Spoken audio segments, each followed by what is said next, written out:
शिव जी चले हैं गौरा बियान कैली है सोरहो सिंगार। शिव जी चले हैं गौरा बियान कैली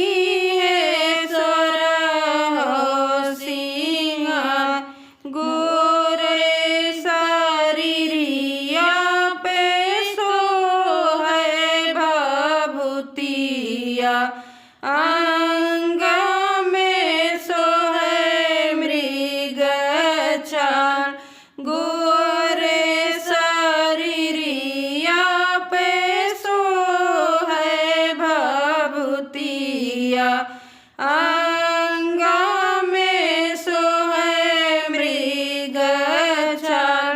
हथवा में सोहे शिव के डमरू त्रिशूलवा कनवा कुंडल झनकार।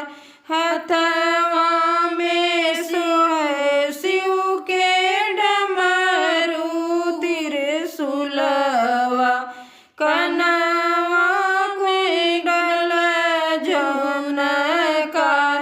लाल चंदन शिव के मथवा पे सोहे गले में नाग फूफकार।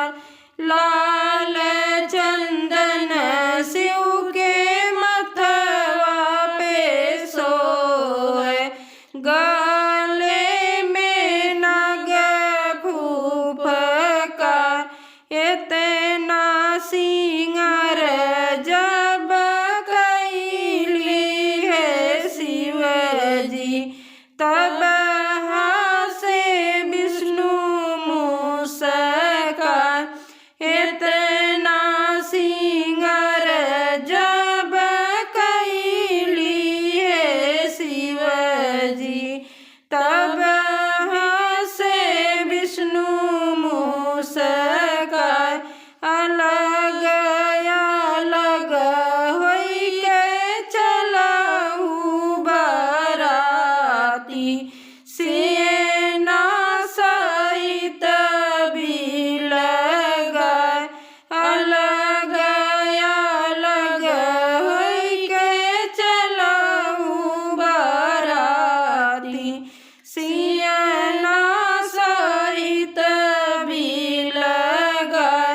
अति प्रिय बचन सुने जब शिव जी।